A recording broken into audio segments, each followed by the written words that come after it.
If you or your child has ADHD, you've probably heard some version of these devastating statements. Maybe from a teacher who didn't understand, maybe from a well-meaning but misinformed relative, maybe even from that critical voice inside your own head. I'm Amanda Armstrong, and as an educator with over 2 decades of experience working with neurodiverse learners, and as someone who understands ADHD from a personal perspective, I'm here to tell you something important. ADHD does create real academic challenges, but ADHD does not equal failure. Today, we're diving into what the research actually tells us about ADHD and academic achievement. We're debunking the myths that hold people back and exploring the factors that truly matter for success. So let's get started. Welcome to Insights from Insight, Understanding Minds and Supporting Growth, a resource from Insight Education Academy. Make sure to like, subscribe, and turn on notifications. Let's start with honesty, because denying reality doesn't help anyone. ADHD does impact academic performance. Research shows that 33% to 63% of children with ADHD experience difficulties in one or more school subjects, particularly reading and math. The struggles often start early and can persist through middle and high school. Children with ADHD are more likely to experience lower grade point averages, increased rates of failing grades, lower standardized test scores, higher rates of grade retention, and unfortunately, increased likelihood of dropping out of high school. One particularly striking study found that children with ADHD were, on average, a year behind their peers on standardized tests by 3rd grade, and 2.5 to 3 years behind by 9th grade. These are sobering statistics, but here's what's crucial to understand. These are averages, not destinies. And that is what we're going to unpack today. Here's one of the most important findings from recent research. ADHD is not a one-size-fits-all experience. Different symptom presentations have dramatically different impacts on academic outcomes. And this might surprise you. Inattentive symptoms are the primary driver of academic difficulties in ADHD, not hyperactivity, not impulsivity. A comprehensive study of nearly 3,700 university students found that inattention symptoms significantly predicted lower GPAs, while hyperactivity and impulsivity symptoms did not. This pattern held true regardless of gender and across multiple academic domains. Why does inattention have such a profound impact while hyperactivity doesn't? The answer lies in what academic success actually requires. Think about it. Sustained attention during lectures and while reading, working memory to hold and manipulate information, organization of materials and thoughts, task initiation and completion, and resistance to distraction. All of these are executive function skills, and they're directly compromised by inattentive symptoms. In contrast, while hyperactive impulsive symptoms can certainly be disruptive in classroom settings, they don't directly interfere with the cognitive process required for learning and demonstrating knowledge. So what does this mean for intervention? If you're going to focus limited time and resources on supporting academic achievement in ADHD, addressing inattention should be the priority. This might include medication that significantly targets inattentive symptoms, cognitive training focused on working memory and sustained attention, environmental modifications that reduce distractions, organizational systems that compensate for attention difficulties, and academic accommodations like extended time and preferential seating. Many children with ADHD have co-occurring conditions. In fact, approximately 75% have at least one other diagnosis. Things like oppositional defiance disorder, anxiety, learning disabilities, or depression. The conventional wisdom suggests that each additional diagnosis compounds academic difficulties, and some research does support this. But here's where it gets really interesting and surprising. Recent research found that while ADHD symptoms predicted poor academic outcomes, conditions like ODD, anxiety, and depression had much weaker effects once ADHD symptoms were accounted for. In other words, ADHD symptoms, particularly inattention, may account for much of the academic risk previously attributed to these comorbid conditions. Now, this doesn't mean comorbidities don't matter. They absolutely do for social functioning, emotional well-being, and family relationships. But their direct impact on academic achievement may be less than we previously thought. The practical implication is that treating ADHD symptoms effectively may be the single most important factor for improving academic outcomes, even when multiple diagnoses are present. And here's the really empowering part. Research shows that the executive function skills most impacted by ADHD, things like working memory, organization, planning, and time management, can all be developed and strengthened at any age. Your brain has neuroplasticity, which means it can form new neural pathways and get stronger with practice. One of the most anxiety-provoking questions for parents and adults with ADHD is, does struggling in elementary school doom you to lifelong failure? The research provides a complex but ultimately hopeful answer. Let's not sugarcoat it. Untreated or poorly managed ADHD is associated with concerning long-term outcomes. Studies show lower levels of educational attainment, reduced likelihood of attending college, and higher rates of unemployment. One Finnish study found that among males with ADHD symptoms, 23% had only completed the equivalent of 9th grade by age 32, compared to just 6.3% of controls. And only 14% had completed higher education, compared to 42% of controls.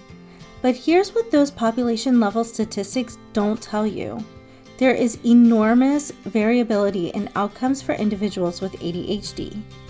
The same study that found lower average educational attainment also found that 14 to 30% of people with ADHD symptoms did complete higher education. Not as high as the general population, but far from zero. And think about this. Researchers are studying ADHD in university populations. That means people with ADHD are making it to higher education. They are there, in university, working towards degrees, even if their path is more challenging than their peers. One study of university students with ADHD found that while inattention predicted modestly lower GPAs, ADHD symptoms explain only about 2 to 4% of the variances in academic achievement. The vast majority of what determined success was something else. Here's something that really might surprise you. It certainly surprised researchers. In the general population, parental involvement is clearly associated with higher academic achievement. Involved parents help with homework, communicate with teachers, and provide structure. All good things, right? But research on children with ADHD tells a very different story. One carefully controlled study found that higher levels of parental involvement actually predicted lower academic achievement in children with ADHD. Even more surprisingly, parental involvement didn't buffer against the negative impact of ADHD symptoms. Now, before parents panic, let me explain what this likely means. First, we have to discuss reverse causation. Parents naturally become more involved when their child is struggling, so the association between high involvement and low achievement doesn't mean involvement causes problems, it means struggling children get more help. Second is that quality matters more than quantity. Research distinguishes between supportive involvement, demonstrating interest, providing praise, and controlling involvement, which is exerting pressure through commands or punishment. For children with ADHD, controlling involvement is associated with worse outcomes, while supportive involvement is associated with better outcomes. Third is the stress factor. Parents of children with ADHD experience higher stress levels, and when involvement occurs in the context of stress and negativity, it may not provide the same benefits. So what does this mean for parents? It means focusing on the quality of your involvement, not just the quantity. Evidence-based interventions like organizational skills training and appropriate accommodations may be more effective than simply increasing general involvement. Managing your own stress and emotional regulation helps you show up more effectively. And remember, factors that work for typically developing children can't always be assumed to work the same way for neurodiverse children. So if ADHD symptoms create risk but don't determine destiny, and if parental involvement doesn't work the way we expected, what does predict success? First is early and appropriate intervention. Early identification and treatment of ADHD symptoms, particularly inattention, is associated with better long-term outcomes. This includes medication, behavioral interventions, academic accommodations, and organizational skills training. Second is cognitive ability and compensatory strategies. Higher IQ is the strongest prediction of achievement, but beyond that, developing compensatory strategies is crucial. Adults with ADHD who succeed often report choosing careers that match their strengths, creating external structure and systems, and developing self-awareness about their patterns and needs. Third is finding the right educational environment. Some settings are more ADHD friendly than others. Smaller class sizes, hands-on learning, flexibility in demonstrating knowledge, and understanding educators who know how to support neurodiverse learners. Fourth is interest and motivation. People with ADHD perform dramatically better on tasks they find interesting or personally meaningful. Success may depend heavily on choosing fields of study aligned with personal interest and connecting learning to real-world applications. Fifth is addressing comorbidities. While they may not directly predict academic achievement, addressing co-occurring anxiety, depression, or learning disabilities is important for reducing distress, improving motivation, and supporting persistence through challenges. And 6, executive function skill development. This is perhaps the most hopeful finding. The executive function skills most impacted by ADHD can be developed and strengthened at any age. Working memory, organization, planning, time management, cognitive flexibility, inhibitory control, self-monitoring, and emotional regulation. All of these can improve with targeted strategies and consistent practice. The most important shift we need to make is moving from a purely deficit-based view of ADHD to one that acknowledges both challenges and strengths.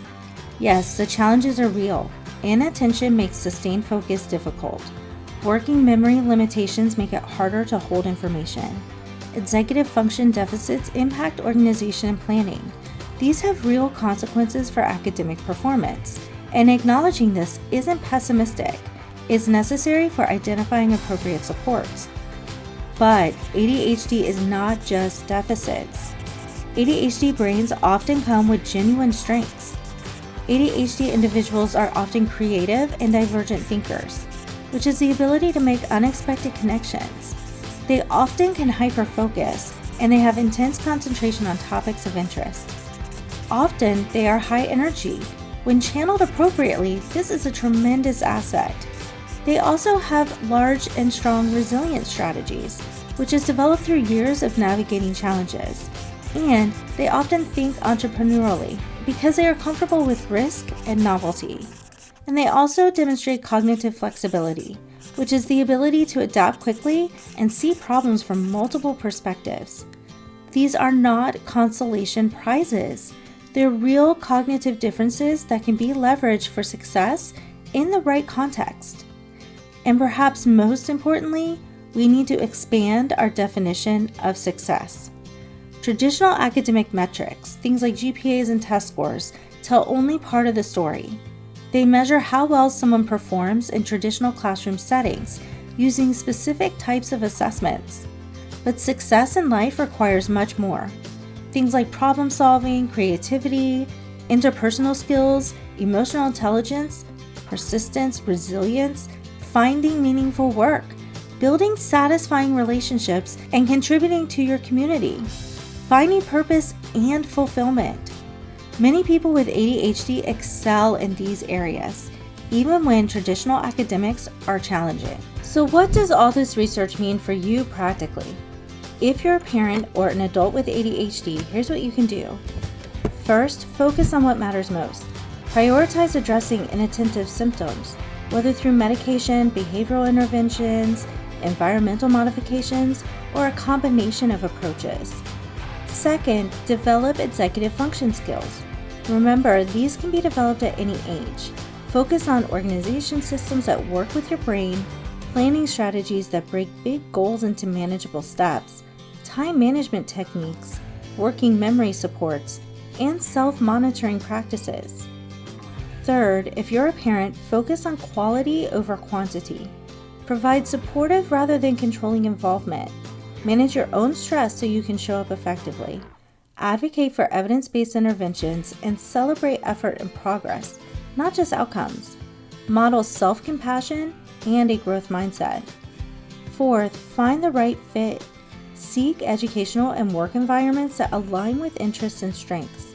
Offer appropriate accommodations, value cognitive flexibility and creative thinking, and recognize different paths to success. Fifth, address the whole person. Don't focus solely on academic achievement at the expense of emotional well-being, social relationships, physical health, development of interest, and building resilience. And finally, embrace neuroplasticity. Remember that your brain, or your child's brain, remains adaptable throughout life. Small, consistent improvements compound over time to create significant change. Progress, not perfection, is the goal. Here's what I want you to take away from all of this research. Yes, ADHD creates real academic challenges. The statistics are sobering and we shouldn't minimize the genuine struggles. But ADHD does not equal failure. The relationship between ADHD and academic outcomes is complex. It's influenced by many factors and far more hopeful than any of the myths suggest. Individual outcomes vary enormously. Population-level statistics tell us about averages, not about any individual person's potential. Many people with ADHD complete higher education, build successful careers, and live fulfilling lives. The right support makes a difference. Early identification, appropriate treatment, development of executive function skills, and finding environments that work with rather than against ADHD brains can dramatically improve outcomes. Success looks different for different people. Traditional academic metrics are not the only or even the most important measures of a meaningful, successful life. And your brain can change and grow. Executive function skills can be developed at any age through targeted strategies and consistent practice. If you or your child has ADHD, you're not destined to fail. You may face a more challenging path than some of your peers, and you may need different supports and strategies to succeed, but success is absolutely possible. The narrative that ADHD means failure is not just wrong, it's harmful. It becomes a self-fulfilling prophecy that discourages people from seeking help, trying new strategies, or believing in their own potential. The truth is far more nuanced and far more hopeful. ADHD creates challenges that can be addressed, managed, and overcome with the right understanding, support, and strategies. And that makes all of the difference. Thanks for watching, and make sure to like, subscribe, and turn on notifications so you don't miss the next episode of Insights from Insight.